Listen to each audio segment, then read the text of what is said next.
चलिए, क्लास में उपस्थित सभी बच्चों को गुड मॉर्निंग। ठीक है, तो आज मैं पहले क्लास में उपस्थित छात्र छात्राओं को मैं धन्यवाद देता हूँ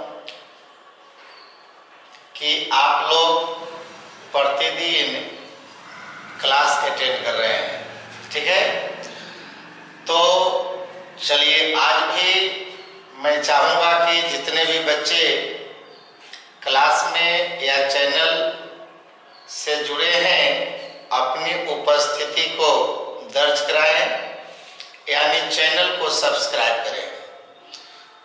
अब जैसा कि सभी बच्चे जान रहे हैं कि हमारा फिजिकल केमिस्ट्री कहाँ तक पहुँच रही है। 12वीं क्लास के सभी बच्चों को कहना चाहूँगा कि आप प्रतिदिन जो पेपर या न्यूज के माध्यम से इस वर्ष की जो पढ़ाई की तौर तरीका जो सुन रहे हैं, तो हम लोग मान के चलें कि क्लास अभी खुलने नहीं जा रहा है, लेकिन फिर भी मैं सोचा हूँ कि 1 तारीख से आप लोग कुछ बच्चे यानी चाहें तो आकर कुछ पूछ सकते भी हैं, या जो प्रॉब्लम होती है उस प्रॉब्लम को रख सकते हैं। कारण कि इस वर्ष की पढ़ाई कुछ और ढंग की होगी, और अब भूल जाइए कि जिस माहौल में हम लोग जी रहे थे उस माहौल को पुनः सरकार और हम सभी लोगों को बहाल करने में समय लगेगी। जैसा कि आज भी तुम्हारे देश में अभी कई जगहों पे कोरोना पॉजिटिव की संख्या बढ़ रही है, इसलिए हम सभी को भी चाहें कि सरकार की मदद करें, एक बीमारी को फैलने से रोकें, और इसके लिए सोशल डिस्टेंस बहुत जरूरी है। कहीं भी हो एक दूसरे से दूरी बना कर रहें, मास्क का प्रयोग जरूर करेंगे आप, गर्म पानी का सेवन जरूर करेंगे आप। तो इस तरह की बातें कुछ अगर हम लोग परहेजी करते हैं तो हम सभी स्वस्थ रह सकते हैं, उस कोरोना वायरस से हम लोग बच सकते हैं। तो आइए, आज हम लोग पुनः इस चैनल के माध्यम से जो फिजिकल केमिस्ट्री का चैप्टर जो चल रहा था केमिकल काइनेटिक्स, उसी केमिकल काइनेटिक्स की चर्चा हम लोग कर रहे हैं। ठीक है, तो केमिकल काइनेटिक्स बताए कि देखिए, सिलेबस आप लोग को सोचने की बात नहीं है कि हमारा organic chemistry, inorganic chemistry, physical chemistry ये सब समाप्त हो जाएगी, पर तैयारी में कहीं से कोई कसर नहीं रहेगा। आप लोग जो है देखते जाइए, धीरे धीरे धीरे करके आपका सिलेबस बढ़ती चली जाएगी, आपकी तैयारी पूर्णतः हो जाएगी। कंप्लीटली सोचिए कि कंप्लीट कोर्स करेंगे, मतलब अब सवाल रहा कि तब तो है कि मतलब कुछ दिक्कत तो जरूर हो रहा है, मैं समझता हूँ बात को। तो अब समस्या तो बताए पहले ही बोल दिए कि जब ऐसी महामारी में सब लोगों के पास समस्या है तो हम लोगों के पास भी थोड़ा समस्या है। फिर भी मैं कोशिश करूंगा कि आप लोगों को हम क्लियर कर दें। तो देखा जाए सभी विद्यार्थी, केमिकल काइनेटिक्स में हमने बता रहे थे कि यहाँ 2 टॉपिक हम लाए हैं, और दोनों टॉपिक जो है आपके बोर्ड और कंपटीशन दोनों के लिए जरूरी है। वो कैसे? तो हमने बताया था कि देखिए, एक होता ऑर्डर ऑफ रिएक्शन, बात समझिएगा, एक ऑर्डर ऑफ रिएक्शन होता है और एक बॉन्ड ऑर्डर होता है। केमिस्ट्री में याद करना, तब बॉन्ड ऑर्डर माने बंधन कोटि। तो जहां पर हम लोग केमिकल बॉन्ड पढ़ते हैं उस केमिकल बॉन्ड में एक बात जो है पढ़ते हैं बॉन्ड ऑर्डर। बॉन्ड ऑर्डर की चर्चा ज्यादातर हम 11 क्लास में किए थे। तो बॉन्ड ऑर्डर से भी एक क्वेश्चन पूछ देता है, और यहाँ है ऑर्डर ऑफ रिएक्शन, माने अगर कोई रिएक्शन है तो किस ऑर्डर का है। तो order, what is order, chemistry में ऑर्डर का मतलब क्या होती है उसको समझना है। तो कल ही तुम लोग को हमने बता रहे थे कि देखिए अभिक्रिया की दर को हम दो तरीका से व्यक्त करते हैं। एक को होता है, देखिए कोई समीकरण दे दिया, अभी केमिस्ट्री का समीकरण दे दिया और इसको से हम कहते हैं निकालिए माने इसका माने रेट ऑफ रिएक्शन, मतलब अभिक्रिया का दर निकालिए। तो बताया था कि अभिक्रिया की दर दो तरह से निकालते हैं। एक तो निकालते हैं इस समीकरण से भी निकाल लेते हैं, नहीं, और एक बतलाए थे कि तुम लोग के बाय परिभाषा बाय डिफिनेशन निकालते हैं, माने सांद्रण परिवर्तन की दर से निकालते हैं। तो सांद्रण परिवर्तन की दर को ही अभिक्रिया की दर कहते हैं। और एक बता रहे थे वेग नियम समीकरण से व्यक्त करते हैं। अभिक्रिया के वेग को व्यक्त करने का दो तरीका, बस मेरे उनसे बढ़कर। तो अभिक्रिया के वेग को व्यक्त करने की दो तरीका। अब दो तरीका में एक हुआ कि रासायनिक अभिक्रिया की समीकरण से हमने दे दिया, और एक हुआ कि नहीं परिभाषा से लिखा। ये दोनों तरीका से अभिक्रिया का वेग बराबर यानी dx by dt, dx by dt, dx का मतलब हुआ सांद्रण में परिवर्तन, अभिकारक के सांद्रण में परिवर्तन तो dx हो गया, और dt तो dt का मतलब छोटा सा टाइम हो गया, तो dx बाई dt से निकालते हैं। कल एक बात और हमने बताया थी, याद कीजिए कि देखिए कोई भी अभिक्रिया का वेग निकालते हैं तो एक तो हम समीकरण से निकालते हैं और दूसरा हम लोग प्रायोगिक निकालते हैं, बाय एक्सपेरिमेंट निकालते हैं, प्रयोग करके देखते हैं कि इस अभिक्रिया का दर कितना है। तो प्रैक्टिकल करके देख रहे हो प्रयोगशाला में, तो ये प्रायोगिक हुआ। आज समीकरण से अगर निकाल रहे हो तो ये सैद्धांतिक हुआ, याद करना। अगर थ्योरिकल का कल समझा रहे थे कि कोई भी प्रैक्टिकल करने से पहले थ्योरी पढ़ना पड़ता है, थ्योरी पढ़ के ही प्रैक्टिकल करते हैं। लेकिन अब कभी कभी कुछ मान निकालने की बात रहती है, तो मान निकालने में कहीं कहीं यही नहीं और भी केमिस्ट्री के बहुत सारे टॉपिक है।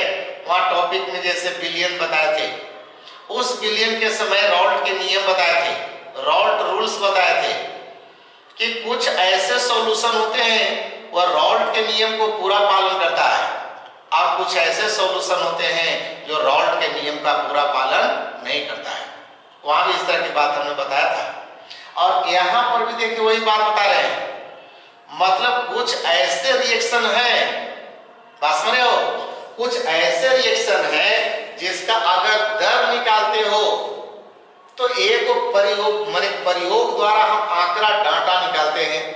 अगर कोई विद्यार्थी आप लोग प्रैक्टिकल किए होंगे तो समझते होंगे कि जब प्रैक्टिकल करते हैं तो वहां पर जो मिलता है मतलब प्रोडक्ट, उस प्रोडक्ट को लिखते हैं। वो रिएक्शन किस स्थिति में कराया गया, वो टेम्परेचर क्या रहा, प्रेशर क्या रहा, ये सब चीज लिखे जाते भी हैं। बस मरे आप लोग। तो अब देखा जाए यहाँ पर बताते कि अभिक्रिया की माने दर एक निकाला समीकरण से, आइए को निकाला प्रयोग करके। तो कल हम बता रहे थे कि प्रयोग करके तुम बताओ आंकड़ा निकाला, परिणाम निकाला, और एक थ्योरी से माने समीकरण से निकाला। आप किस पर विश्वास ज्यादा कर रहे हैं, एक्सपेरिमेंट से, माने प्रयोग करके हम देखा, एक्सपेरिमेंट करके देखा, और एक्सपेरिमेंट से जो हम निष्कर्ष निकाल रहे हैं वो समझे कि ज्यादा माने आपको हकीकत उस पर करोगे, यकीन करोगे। तो आइए यहाँ पे कोई ऐसा ही चीज आ गई है, यानी order of reaction. Order of reaction, कोई भी अभिक्रिया की कोटि का ऑर्डर निकाला है तो ऑर्डर का मतलब समझ लो कि वो अभिक्रिया का वेग अभिकारक के सांद्रण पर निर्भर करता है या नहीं। और अगर कि 2 अभिकारक के सांद्रण पर निर्भर कर रहा है या 3 अभिकारक के सांद्रण पर निर्भर कर रहा है। तो ऑर्डर का मतलब यही कि ये अभिक्रिया का वेग जो है कितने अभिकारक के सांद्रण पर निर्भर कर रहा है, बस यही दिमाग रखना है। अब अभिकारक के सांद्रण के पद में जो कल हमने बता रहे थे वेग नियम समीकरण, कि वेग नियम समीकरण जो लिखा जाता है वह प्रायोगिक लिखा जाता है। अब प्रायोगिक आंकड़ा से जो लिखा गया समीकरण, उस समीकरण में अभिकारक का जो सांद्रण हुआ और उस सांद्रण का जो घात है और घात का जो योगफल हुआ जो जोड़ देते हैं, वही अभिक्रिया की कोटि कहलाता है। मतलब समझिएगा, देखिए यही आपको बोला है कि किसी रासायनिक अभिक्रिया के वेग, बात समझिएगा, किसी रासायनिक अभिक्रिया के वेग समीकरण में, बात समझ रहे हो ना, वेग समीकरण जो प्रायोगिक लिखे जाते हैं, तब वेग समीकरण में प्रयुक्त अभिकारक के सांद्रण पदों के घातों के योगफल को अभिक्रिया की कोटि कहा जाता है। क्या कहते हैं? अभिक्रिया की कोटि कहते हैं। बात समझिएगा। देखिए यहां पर लिखा है कि अभिक्रिया की कोटि प्रायोगिक आंकड़ों से ज्ञात किया जाता है। ये समझिएगा, अगर कोई रिएक्शन लिखा है और रिएक्शन के ठीक नीचे अभिक्रिया का वेग भी लिख दिया, तो बस तुमको कुछ नहीं करना है, मन ही मन सोच करके आंसर दे देना है। कैसे जरा सोचेगा, ये समझना और जवाब देना आसान है। यहां पर पहले बोले कि जैसे अभिक्रिया के वेग को व्यक्त करने का 2 तरीका जैसा कि सामने लिखे हैं। अभिक्रिया का वेग माने रेट ऑफ रिएक्शन, तो रेट ऑफ रिएक्शन तो यहाँ पहले देखिए माइनस लगा दिए। माइनस के मतलब पहले ही बताए थे कि अभिकारक के सांद्रण में कमी है, ये शो करता है माइनस। पहले ही बताया कि अभिक्रिया का वेग रेट ऑफ रिएक्शन, बस समझ ना। तो रेट ऑफ रिएक्शन जो होता है वो रेट ऑफ रिएक्शन में देखिए dx/dt माने अभिकारक के सांद्रण में परिवर्तन बटे समय अंतराल। अब देखिए तो लिखे हैं कि k into concentration of A के power n, concentration of B के पावर n। एक मतलब अभिकारक है A और B, तो A और B हो गया रिएक्टेंट, एक पावर कितना है तो m और n। तो बस करना नहीं है, ये दोनों को जोड़ दीजिएगा पावर को, और जोड़ करके जितना आएगा वही अभिक्रिया की कोटि हो जाएगी, यानी ऑर्डर ऑफ रिएक्शन हो जाएगा। जैसे आइए यहाँ पर हम दे रहे हैं एग्जाम्पल, समझिएगा सभी लड़के विद्यार्थी यहाँ पे इस तरह के एग्जाम में दे देगा और दे करके लास्ट में से लिख देगा और फिर क्वेश्चन बना देगा आपसे। जैसे देखिए NH3 अमोनिया पढ़ते हैं, इसको क्या पढ़ते हैं? अमोनिया। अमोनिया को देखिए प्लैटिनम, ये Pt का मतलब क्या होता है? प्लैटिनम। अब प्लैटिनम यहाँ देखिए कैटलिस्ट का काम कर रहा है, उत्प्रेरक का काम कर रहा है।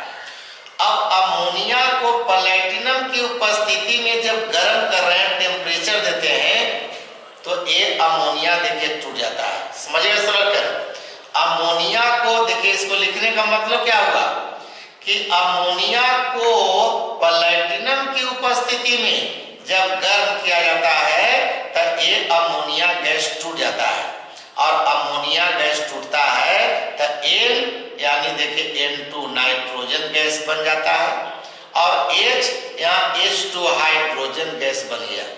तो अमोनिया टूटा तो यहाँ देखिए नाइट्रोजन गैस भी निकला और हाइड्रोजन गैस भी निकला। अब ऐसे देकर फट से ही दे देगा उस परीक्षा में कि वेग यानी rate equal to k into NH3 को देखो बड़ी ब्रैकेट में बंद कर दिए हैं। तब बड़ी ब्रैकेट में बंद करने का मतलब हो गया कि अमोनिया का सांद्रण ले रहे हैं, ये समझिए। लेकिन अगर पावर कितना दिले है? 0 है ना जी, इसका पावर दिले है 0। एक मतलब समझिए कि अभिक्रिया का ऑर्डर भी हो गया 0। यहाँ अभिकारक कौन था? अमोनिया। अमोनिया था कौन सी? अभिकारक माने रिएक्टेंट। तो देखो लास्ट में वैसे क्वेश्चन में दिल रहेगा कि यहाँ पर रेट यानी वेग इक्वल टू के इंटू n3 का पावर कर दिया 0। अब यहाँ पावर देखना खाली है, ऑर्डर बतावे रहे तब पावर देखना है, तब पावर दे दिया 0 तो यहाँ कोटि भी लिख दिया 0। एक मतलब हुआ कि ये अभिक्रिया की जो दर है रेट, ये अमोनिया के सांद्रण पर निर्भर नहीं कर रहा है, कारण कि कोटि आ गया कितना 0। और ये बात जो लिखा गया है एक्सपेरिमेंट करके लिखा गया है कि यहाँ पर इस तरह से वेग नियम समीकरण लिख दिया और पावर यहाँ 0 कर दिया। एक मतलब हो गया कि इस अभिक्रिया की दर रेट अमोनिया की सांद्रण पर निर्भर नहीं करता है। कोटि 0 आ गया, ऑर्डर 0 आ गया। एक मतलब कि अमोनिया की सांद्रण को बढ़ाइए या घटाइए, इसके अभिक्रिया की दर पर कोई अंतर नहीं पड़ेगा। इसलिए यहाँ देखिए ऑर्डर हो गया कितना 0, तो इसी को कहते हैं जीरो ऑर्डर का रिएक्शन। इसी को हम क्या बोलते हैं जी, जीरो ऑर्डर का रिएक्शन कहते हैं, इसलिए कि इसका ऑर्डर हो गया 0। तो अब मानते हैं एग्जाम में पूछ दिया कि मैंने जीरो ऑर्डर का रिएक्शन का मतलब क्या होता है जी, तो जीरो ऑर्डर का रिएक्शन का मतलब यही बोलेंगे कि वैसा रिएक्शन जिसका रेट मतलब रिएक्टेंट जो यहाँ पर देखिए जो रिएक्शन में भाग ले रहा है उस रिएक्टेंट के सांद्रण पर निर्भर नहीं करता है। आई कैसे पता चलिए, यहाँ पर रेट देकर लिख दिया अमोनिया का कंसंट्रेशन देकर ऊपर लिख दिया 0, तब पावर लिख दिया 0, इसलिए हमने कह दिया कि ये अभिक्रिया की दर रेट ऑफ रिएक्शन अमोनिया की सांद्रण पर निर्भर नहीं कर रहा है। लेकिन सेकेंड एग्जांपल समझिए ये क्या कहता है, पूरा क्वेश्चन पढ़िएगा तब आंसर दीजिएगा। देखिए हाइड्रोजन और ब्रोमीन, ये दोनों के बीच जब रिएक्शन हुआ तो बन गया हाइड्रोजन ब्रोमाइड। अब हाइड्रोजन ब्रोमाइड बना, अलग ले नीचे दिल है क्वेश्चन में, ये भी क्वेश्चन में। अब यहां लिख दिया रेट इक्वल टू के into H2 concentration into concentration of दिया हाफ। सोचिए ये लिखना है इसी पर। अब कोटि निकालना तो सोचो यहाँ पर H के यहाँ पावर 9 का मतलब 1 छिपल है। अब Br के पावर दिया 1/2, तो यहाँ पर पावर 1 है और यहाँ पावर 1/2 है, तो दोनों को जोड़ दीजिए। यहाँ 1 + 1/2 तो 2 × 2 और 1 3 माने 3/2। तो सोचिए कि यहाँ पर ये जो रिएक्शन हुआ इसका ऑर्डर आ गया 3/2। यहाँ पर देखो ऑर्डर आ गया था 0, इसलिए कि पावर 0 था।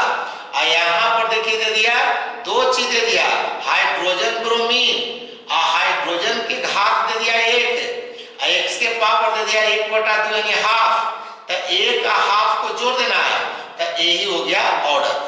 बस हमारा सॉल्व करना है, कोई दिक्कत नहीं। तो इस तरह से देखिए ऑर्डर निकाले जाते हैं। देखिए और क्वेश्चन लिए जरा समझिएगा। इसका मतलब इस बात का मतलब क्या हो गया कि यहाँ H2 के पावर 1 है, एक मतलब क्या हुआ, एक मतलब हुआ कि इस अभिक्रिया ये रिएक्शन हुआ, इस रिएक्शन का रेट माने अभिक्रिया की दर हाइड्रोजन के सापेक्ष 1 है, ऐसे बोलिएगा। हाइड्रोजन के सापेक्ष 1 है और ब्रोमीन के सापेक्ष हाफ है, ये हो गया। मतलब इसका सांद्रण में खपत अलग अलग होगी, इसका 1 तो इसका हाफ, माने दोनों में देखिए अलग अलग बता रहा है। तीसरा क्वेश्चन देखिए, यहां पर हाइड्रोजन है और आयोडीन है। हाइड्रोजन आयोडीन के बीच में देखिए रिएक्शन करवाया, बन गया हाइड्रोजन आयोडाइड। फट से बताओ इसका कोई दिया कौन सी, नीचे आगे देखिए। अब यहाँ पर देखिए भी क्वेश्चन में दिया हुआ, आंसर तुम्हारा ये दे रहे हो, खाली ये तुम्हारा समझो क्वेश्चन में और ऑब्जेक्टिव बना के ऑर्डर पूछेगा। अब देखिए दिया है यानी रेट इजकल टू यानी वेग इजकल टू के और H2 यही दोनों भाग लिया है तो जब ये तीर निशान के आगे देखना रिएक्टेंट ये ब्रैकेट में जब भी लिखेगा तो ये लिखेगा ये लिखेगा ये लिखेगा वो साइड नहीं लिखना है। तो वेग में रेट में जब भी लिखना है तो ये दोनों लिखना है। तो एगो हाइड्रोजन एगो आयोडीन देख लीजिए बड़ी ब्रैकेट में एगो हाइड्रोजन और यहाँ लिख दिया आयोडीन। अब हमसे पूछ दिया कि कोटि बताओ तो यहाँ पर सोचिए कि हाइड्रोजन का कंसंट्रेशन का पावर नहीं दिले एक मतलब कितना छिपल है 1 तो यहाँ पर भी 1 छिपल है और यहाँ पर भी 1 ने छिपल है क्योंकि पावर में 1 दिया नहीं जाता है समझ बात को। तो यहाँ पर देखिए सभी लड़के ध्यान देना पावर यहाँ देखिए 0 दिया था लेकिन यहाँ पावर नहीं दिया था तो हमने समझा कि 1 दिया है तो यहाँ भी तो पावर 1 दिले है और यहाँ भी पावर 1 है। तो 1 अगर जोड़ देते हो तो कोटि क्या हो जाएगा 2 नहीं एक मतलब कि इसका ऑर्डर 2 हो गया माने इसको कहेंगे सेकेंड ऑर्डर का रिएक्शन ये बोलिएगा इसको बोलेंगे सेकेंड ऑर्डर का रिएक्शन है ये 0 ऑर्डर का रिएक्शन है और ये चौथा कैसा रिएक्शन देख लीजिए। देखिए दिया है CH3COO मतलब डाइमेथिल ईस्टर देखिए जिसके बीच में एक कार्बनिक यौगिक है ऑर्गेनिक कंपाउंड है और जिसके बीच में COO लग जाता है ये समझिए कि एस्टर का पहचान है। COO लगता है तो किसकी पहचान है एस्टर की पहचान है। आगे में भी देखिए मेथिल है और पीछे में भी मेथिल है माने CH3 CH3 तब मेथिल मेथिल क्या हो गया 2 हो गया तब बोलते हैं डाइमेथिल आए हो गया ईस्टर तो डाइमेथिल ईस्टर बोलते हैं या इसी को मेथिल एसीटेट भी कहते हैं। अब मेथिल एसीटेट को देखिए यहाँ हमने जल अपघटन करा दिया रिएक्शन में माने जल H2O इसको तोड़ दे रहे हैं। अब तोड़ दे रहे हैं तो लिखे CH3COOH और CH3 यहाँ पर समझिए कि COO था ऑर्गेनिक केमिस्ट्री बताएंगे तो COO एस्टर और COOH तो हो गया एसिड बात समझिएगा तो हो गया यानी कि देखा कार्बन 1 2 को बोलते हैं एथ तो इसको एथेनोइक एसिड कहते हैं। क्या कहते हैं तो एथेनोइक एसिड है या इसी को एसेटिक एसिड कहते हैं CH3COOH क्या बोलते हैं जी एसेटिक एसिड कहते हैं। और ये देखिए CH3OH जिसको मेथेनॉल कहते हैं। क्या कहते हैं मेथेनॉल कारण कि OH का मतलब एल्कोहल OH का मतलब कौन चीज अल्कोहल तो अल्कोहल यानी ये हो गया कार्बन A को तो मेथ में लगा दिया और तो हो गया मेथेनॉल। तो देखा जाए अब ये तो रिएक्शन दे दिया लेकिन इसका वेग देखिए यहाँ दे दिया है वेग इक्वल टू के। अब सोचो तीर के निशान के आगे 2 गो है एगो CH3COOH CH3 एगो हो गया एगो H2O है माने यहाँ अभिकारक के रूप में 2 गो आ रहा है नहीं जी तो रिएक्टेंट के रूप में 2 आ रहा है समझ रहे बच्चे समझे जहां दिक्कत आप बोलिएगा। तो यहाँ पर देखिए रिएक्शन के पहले देखिए माने रिएक्शन में भाग लेने वाला 2 गो था माने यहाँ सब्सटेंस यानी रिएक्टेंट 2 गो है लेकिन जब इसका वेग लिख रहा है माने प्रैक्टिकली करके लिखा है तो K और CH3COOH CH3 और इसके बाद देखिए H2O की चर्चा नहीं किया है जबकि इस रिएक्शन में देखिए 2 गो आ गया है पदार्थ। अब 2 पदार्थ आया है लेकिन एक को लिखे लेकिन एक को छोड़ दिए हैं। प्रैक्टिकली बात बता रहे हैं अनुक्ता की बात नहीं कल अनुक्ता में बताए थे कि चूंकि रिएक्शन में यहाँ 2 पदार्थ भाग रहा है अभिकारक 2 गो है तो यहाँ है 1 और यहाँ भी है 1 तो 1 का 1 2 तो ये हो गया तुम्हारा मोलकुलरिटी या अनुक्ता। यहाँ पर देखो आगे में है 1 यहाँ भी आगे में है 1 तो 1 और 1 2 तो ये हो गया मोलकुलरिटी लेकिन कोटि ऑर्डर निकाल कर रहा है तो ऑर्डर में तो बताओ वेग देखेंगे यहाँ भाग तो ले रहा है 2 गो लेकिन देखो यहाँ लिख रहा है 1 गो समझ बात को ना, यहाँ लिख रहा है कि वो ए को लिख रहा है, माने ए को देखिए H2O को यहाँ पर नहीं लाया है, एक मतलब समझना चाहिए। कोटि तो पूछेगा तो फर्स्ट से कहेगा कि इसका पावर क्या है जी, एक, तो इसका पावर एक है, तो यहाँ कोटि यानी ऑर्डर लिख दिया एक। यानी एक होने का मतलब है कि इसको हम लोग कौन से कहेंगे, फर्स्ट डिग्री का रिएक्शन बोलेंगे, यानी वन ऑर्डर का रिएक्शन हो गया। वहां देखिए टू ऑर्डर का रिएक्शन हो गया, जीरो ऑर्डर का रिएक्शन हो गया, और इसको कहते हैं वन ऑर्डर का रिएक्शन हो गया। फर्स्ट ऑर्डर का रिएक्शन बोलेंगे, उस चौथा रिएक्शन को बोलेंगे।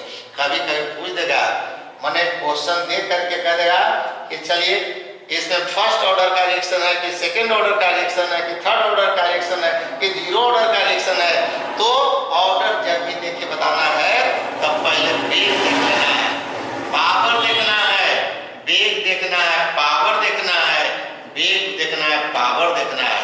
बात समझ में आना है। यहाँ भी देखिए वेग, यहाँ पावर देखना है, यहाँ पावर में एक है तो समझो कि ऑर्डर एक हो गया। तो कोई पूछेगा कि बताओ तो H2O को नहीं कहा यहाँ पर लिखा जी, तो यहाँ ब्रैकेट में देखिए लिख दिए कि इस रिएक्शन में माने जल जो है काफी अधिक मात्रा में लिया गया, और जल काफी अधिक मात्रा में लिया गया, जिसके कारण जल के सांद्रण में जो परिवर्तन हुई वह परिवर्तन का अंदाजा नहीं लग पाया, लगा कि सेम है, इसलिए ब्रैकेट में लिख दिए हैं कि H2O का सांद्रण स्थिरांक है, मैंने कांस्टेंट कर दिए इसको, क्योंकि मैंने रिएक्शन के दौरान वहां देखे कि जल के सांद्रण में कोई ज्यादा अंतर नहीं है, इसलिए हम लोग निष्कर्ष निकाला कि इस रिएक्शन में जल की मात्रा काफी अधिक है। बात समझ रहे ना। तो अब देखा जाए ये हुआ अभिक्रिया की कोटि। क्वेश्चन पूछते रहते हैं हमेशा ऑब्जेक्टिव में ऐसे। अब क्वेश्चन तुमसे पूछता है कि तो ठीक है बताओ कि अभिक्रिया की कोटि और अभिक्रिया के अनुक्ता में अंतर क्या है। कल हम तुम लोग को बताए थे जी कि अनुक्ता एक अलग चीज होता है। किसी अभिक्रिया के अनुक्ता ज्ञात करने के लिए बताए थे कि उस रिएक्शन को पहले तोड़ देते हैं और तोड़ करके सरल करते हैं, और सरल करके तब अनुक्ता निकलता है। और अनुक्ता में यही कहते कि अभिकारक के अणु की संख्या को गिनते हैं। तो ये अनुक्ता जो होती है उस समीकरण से निकलता है, लेकिन कोटि ये बताए प्रयोग करके निकाला जाता है। बार बार समझा रहे हैं। इसलिए देखिए अभिक्रिया की कोटि अभिक्रिया के अनुक्ता में हम यही अंतर लिखवाए हैं कि अभिक्रिया की जो कोटि है कि प्रायोगिक राशि है, मतलब कि बाय एक्सपेरिमेंट निकाला जाता है। ऑर्डर जब भी निकाला जाता है तो प्रैक्टिकल करके निकाला जाता है, लेकिन अनुक्ता मोलकुलरिटी जो होता है ये सैद्धांतिक है। सैद्धांतिक माने ये रिएक्शन के इक्वेशन से ज्ञात किया जाता है। जैसे कि अब इसी में कोई बोल दिया कि अनुक्ता बताओ जी, तो यहाँ पर एक हुआ, यहाँ पर एक हुआ, तो एक का एक दो कर दिया, मैंने अनुक्ता दो हो गया। तो इस समीकरण से निकाल दिया हम कोटि अनुक्ता, लेकिन इस समीकरण से हम कोटि नहीं निकाल सकते हैं। कोटि निकालने के लिए हमको एक्सपेरिमेंट करना पड़ेगा, जबकि अनुक्ता निकालने के लिए रिएक्शन का इक्वेशन की जरूरत होता है हमको, और उस इक्वेशन से ही निकाल देते हैं। आगे क्या बताए यहाँ पर देखिए ऑर्डर जो निकाला उससे हम देखिए हर तरह का एग्जांपल दिए हैं।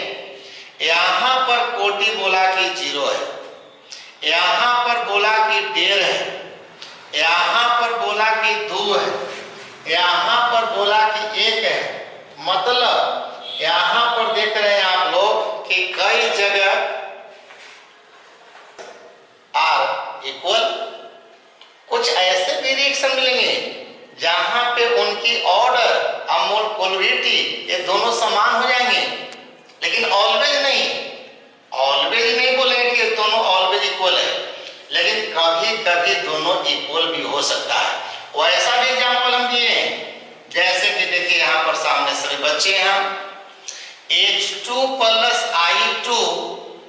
अब इसका अगर अनुक्ता पूछे तो कहिए 1 और 1 2 हुआ, ठीक है, समझता जी, समझ रहा। हाँ देखिए, तो थोड़ा सा कुछ कमजोर बच्चे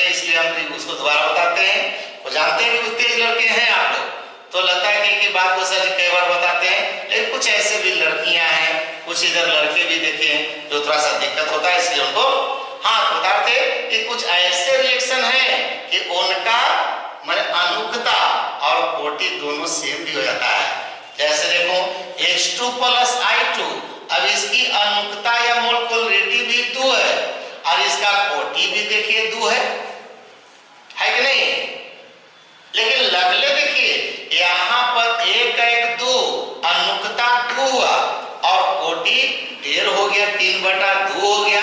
क्या दोनों बराबर होगा? सोचिए। तो कभी कभी बराबर भी हो सकता है, लेकिन हमेशा बराबर नहीं बोलेंगे। बात समझिए जी सभी लड़के, हाँ हमेशा नहीं बोलेंगे। तो इसलिए यहाँ पर बोले क्या हम कि इसका मान, किसका मान? कोटि यानी ऑर्डर।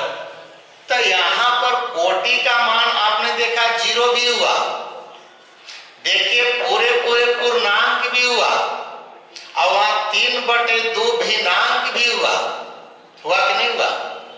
लेकिन इसका जब मान निकालिएगा तो समझिए सदैव धन पूर्णांक होगा।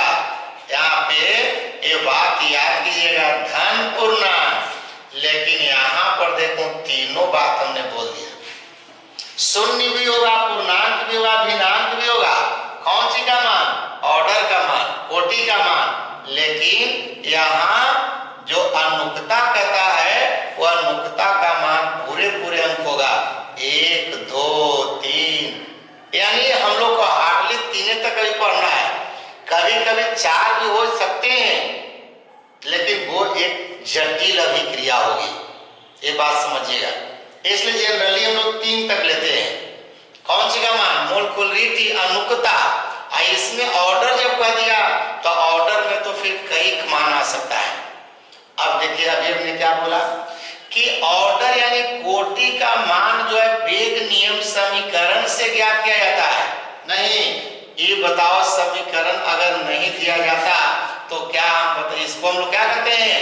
वेग नियम समीकरण बोलते हैं। इसको क्या बोलते हैं? वेग नियम समीकरण। तो कोटि जब भी निकाला जाता है तो यही वेग नियम समीकरण से यहाँ पावर देके निकालते हैं। किसका मान जी? कोटि का मान निकालते हैं, लेकिन अनुकता का मान निकालते हैं तो देखा है सब लड़के यहाँ पर अंक जोड़ते हैं। नहीं, कोटि में पावर देखते हैं और अनुकता में यहाँ पे हम अंक, अणु की संख्या को जोड़ देते हैं। समझो? तो क्या मतलब है कि ये अनुकता का मान जो निकालते हैं ये संतुलित रासायनिक समीकरण से क्या कहता है? इसको हम क्या बोलते हैं? रासायनिक समीकरण। इस लाइन को समीकरण कहते हैं, केमिकल इक्वेशन कहते हैं इसको। वो मैथ में इक्वेशन होता है समीकरण, केमिस्ट्री में इक्वेशन है। इस लाइन को हम केमिकल इक्वेशन बोलते हैं। तो अनुकता का मान निकालते हैं तब केमिकल इक्वेशन से निकालते हैं, अब कोटि का मान निकालते हैं तब वेग नियम समीकरण से निकालते हैं। बात समझना सब लोग? और क्या आपने देख रहे हैं जी, अभिक्रिया की कोटि के बारे में अभी हमने बता रहे थे कि अभिक्रिया की कोटि से ही पता चलता है कि अभिक्रिया की दर अभिकारक के सांद्रण पर निर्भर करता है कि नहीं करता है। एक मतलब हुआ कि अभिक्रिया की कोटि जो है वह अभिकारक के सांद्रण पर निर्भर करता है। याद कीजिएगा, सांद्रण अभिक्रिया जब शुरू होता है तब देखता है शुरू में सांद्रण ज्यादा रहता है, बाद में सांद्रण कम हो जाता है। इसका मतलब इसी प्रकार से यहाँ पे रिएक्शन का ऑर्डर, तो रिएक्शन की ऑर्डर जो है वह भी परिवर्तनशील होते रहेगा। लेकिन यहाँ पर समझिए कि ये अनुकता जो हम किसी चीज का निकालते हैं तो वहां सांद्रण से हमको कोई जरूरत नहीं है, वहां पर सिर्फ अभिकारक के अणुओं या परमाणुओं की संख्या देखते हैं। तो यहाँ पर हम लोग देखिए अनुकता में सांद्रण की कोई जरूरत नहीं है, ये बात याद रखेंगे।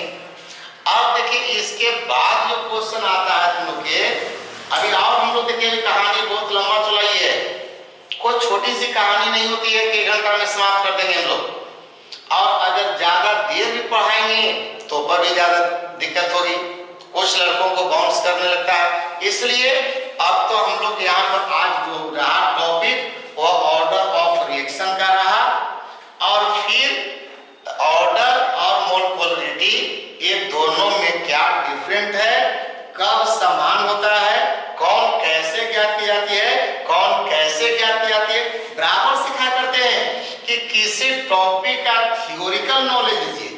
अब थियोरिकल नॉलेज अगर लेते हैं तो निश्चित है कि आप न्यूमेरिकल भी बना सकते हैं, बराबर सिखाया करते हैं तुम लोग के कि केमिस्ट्री का न्यूमेरिकल की शिकायत जो बच्चों में है, इसके पीछे एक ही कारण है, वह बच्चे कुछ मैथ या कुछ न्यूमेरिकल को टीचर रटवा देते हैं, लेकिन उसको थ्योरी नहीं समझ में आता है कि आखिर हकीकत में होता है कैसे।